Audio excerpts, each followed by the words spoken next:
السلام علیکم لسنر، شروع کرتے ہیں آج کی سٹوریز اللہ کا بابرکت نام لے کر جو انتہائی عالی رتبہ اور بہت جلیل القدر ہے۔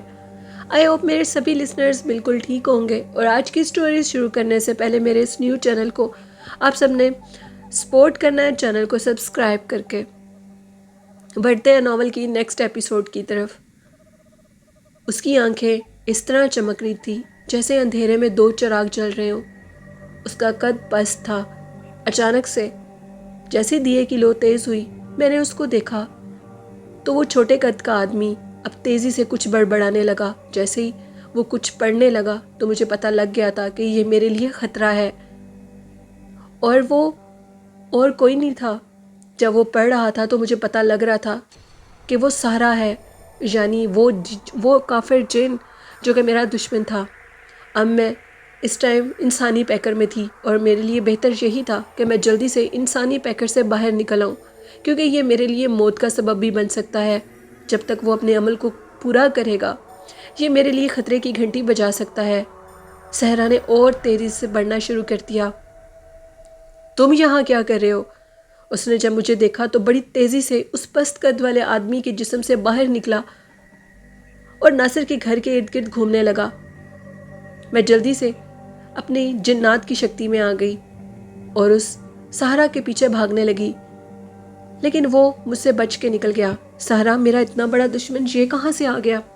ابھی تک یہ میرے سے بدلہ لے رہا ہے، اس بات کو گزرے بھی اتنا عرصہ گزر چکا ہے۔ خیر، مجھے کیا کرنا چاہیے؟ ناصر کا پہلے پتہ لگانا چاہیے کہ سہرا کے پیچھے جانا چاہیے؟ نہیں، میں پہلے سہرا کے پیچھے نہیں جاؤں گی، میں پہلے ناصر کا پتہ کروں گی کہ آخر سارا چکر کیا ہے۔ اب میں کیا دیکھتی ہوں کہ اچانک سے وہ موٹے بھدے ہونٹوں والی عورت بیڈ سے اٹھی ہے اور ناصر اس کو آوازیں دے رہا ہے۔ وہ ناصر کی آوازوں کو سن کے جیسی کھڑی ہوئی تو اس پست قد والے آدمی کے پاس آئے۔ ان دونوں نے اس کو سہارا دیا اور اس کو سنبھالا اور اس کو اٹھا کر اندر کی طرف جانے لگے۔ انہوں نے جیسے اس کو اس کے کمرے میں لٹایا تو ناصر پوچھنے لگا، کیا ہوا تھا چاچا آپ کو؟ آپ ایسا کیوں کر رہے تھے؟ تب بات میری سمجھ میں جا کر آئی کہ اس کا چاچا غفار ہے، یعنی لیلا کا باپ ہے۔ لیلا بھی اب بالکل غیر ارادی طور پر پوچھنے لگی، آپ میرے کمرے میں کیسے آئے؟ آپ تو اپنے کمرے میں سو رہے تھے۔ ہاں بیٹا، میں بالکل اپنے کمرے میں سو رہا تھا، مجھے کچھ پتہ نہیں تھا کہ میرے ساتھ کیا ہوا ہے۔ اچانک سے میں کیا دیکھتی ہوں کہ ایک انتہائی نسوانی حسن کی عورت میرے سامنے کھڑی ہو گئی ہے، اور میں اسے پوچھ رہا ہوں کہ کون ہو تم؟ میری بات کا جواب دو۔ اس کے بعد مجھے کچھ ہوش نہیں ہے۔ آگے کی ساری کہانی ناصر سے پوچھو۔ جی چاچا، میں نے دیکھا کہ آپ میرے کمرے کے ایک کونے میں کھڑے ہیں جہاں چراغ کی لو بہت تیز ہے۔ سامنے ایک عورت کھڑی ہوئی تھی جو ایک انتہائی حسین تھی۔ وہ آپ سے پوچھ رہی تھی، کون ہو تم؟ اے پست قد آدمی، کون ہو تم؟ آپ نے آگے سے اپنے ہاتھ ہوا میں بلند کر دیے اور کچھ پڑھنے لگے۔ جیسے آپ نے کچھ پڑھنا شروع کیا تو مجھے اس حسین عورت کی چیخ سنائی دی، اور اسی کے ساتھ وہ کمرے سے غائب ہو گئی۔ کیا یہ تم سچ کہہ رہے ہو؟ کیا واقعی ایسے ہوا تھا؟ بالکل ایسے ہوا تھا، میں نے خود دیکھا ہے، ایسے ہوا تھا۔ لیلا، کیا کہہ رہے ہو؟ مجھے لگتا ہے تم پاگل ہو چکے ہو، شاید کوئی خواب دیکھ کر آئے ہو۔ یہ کیسے ممکن ہے؟ وہ عورت کون تھی؟ جس پر چاچا غفار کہنے لگے، اگر ناصر نے سب کچھ دیکھا ہے تو وہ پھر خواب نہیں تھا، میں اس کو خواب کا رنگ دے رہا تھا۔ لیلا کہنے لگی، ناصر سچ بتا دو اس سے پہلے کہ تمہارا حال برا کر دیا جائے۔ نہیں، میں سچ کہہ رہا ہوں، بالکل میں نے اس عورت کو دیکھا تھا، لیکن میں اس کو جانتا نہیں ہوں۔ اب لیلا اور لیلا کا باپ غفار بہت زیادہ دونوں پریشان تھے اور یہ سوچ رہے تھے کہ آخر غفار ناصر کے کمرے میں کیسے آیا۔ چاچا غفار کہنے لگا، ناصر جاؤ اپنے کمرے میں سو جاؤ، اور بیٹی تم بھی جاؤ۔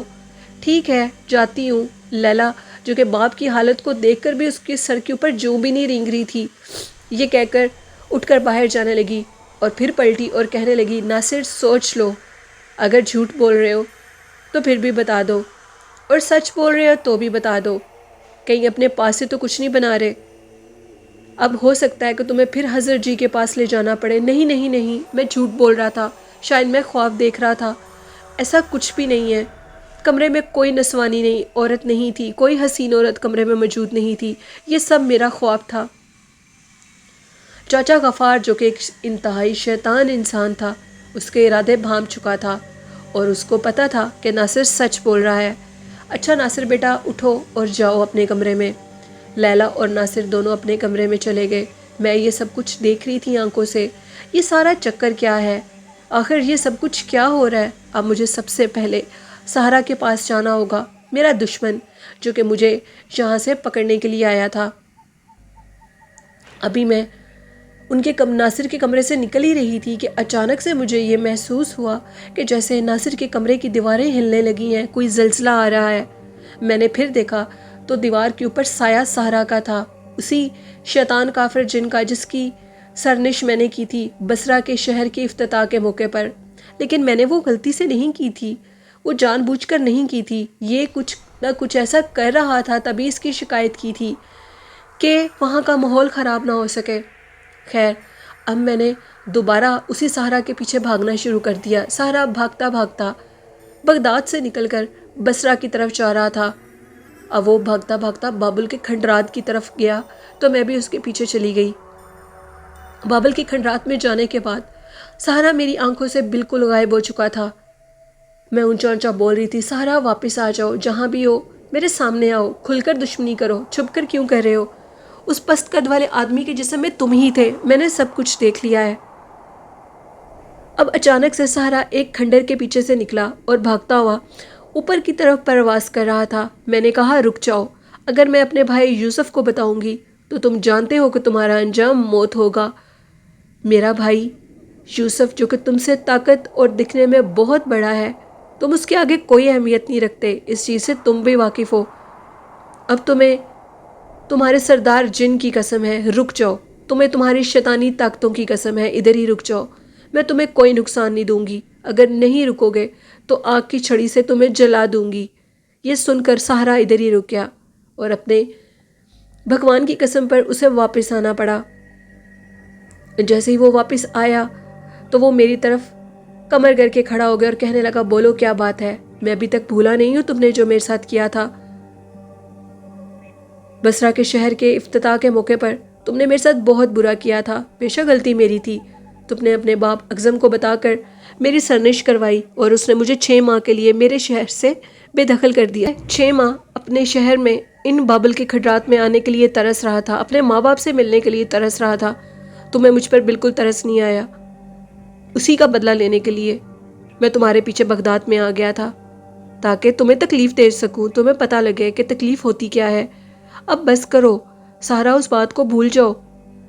مجھ سے غلطی ہوئی میں مانتی ہوں، لیکن ساری زندگی اس غلطی کو لے کر بیٹھے رہو گے تو ہم کیسے زندگی گزاریں گے؟ ہم دونوں ایک دوسرے کے دشمن بن جائیں گے اور بالآخر تمہیں پھر کوئی نہ کوئی ایسی سخت سزا ملے گی جس کا تعین تم نہیں کر سکتے۔ اس بات کو بھول جاؤ اور دوستی کا ہاتھ بڑھا لو، بس کر دو۔ سہرا پہلے تو تھوڑی دیر سوچتا رہا، بالآخر اس کو پتا تھا کہ میرا باپ اکزم جو کہ جنوں کا سردار ہے اور میرا بھائی یوسف بہت بڑی طاقت رکھتا ہے، اسے میرے آگے ہار ماننا پڑا، اور ہار مان کر اس نے سلام کے لیے آگے ہاتھ بڑھایا اور کہا کہ آئندہ ہم دونوں ایک دوسرے کے راستے میں نہیں آئیں گے، نہ تم میرے راستے میں آؤ گی اور نہ میں تمہارے راستے میں۔ کیا تم وعدہ کرتے ہو؟ ہاں میں وعدہ کرتا ہوں، میں آئندہ ایسی غلطی نہیں کروں گا، اور میں بھی وعدہ کرتی ہوں۔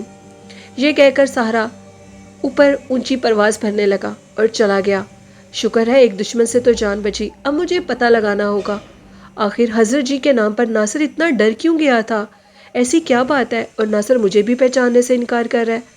میں کیسے ناصر کے پاس جاؤں؟ اگر میں ناصر کے پاس جاؤں تو ناصر میرا نام تک نہیں جانتا، یہ کیسے ہو سکتا ہے؟ خیر مجھے ناصر کی مدد کے لیے پہنچنا ہوگا۔ اس نے مجھے کہا تھا کہ میرا چاچا غفار جو کہ انتہائی لالچی انسان ہے، اور لگتا ہے کہ اس نے اپنے اسی حضرت جی سے اس کے اوپر کوئی عمل کروا دیا ہے جس کے تحت ناصر مجھے جان نہیں رہا۔ میں نے دوبارہ بغداد کی طرف پروان بھری اور ناصر کے گھر کی طرف چلی گئی۔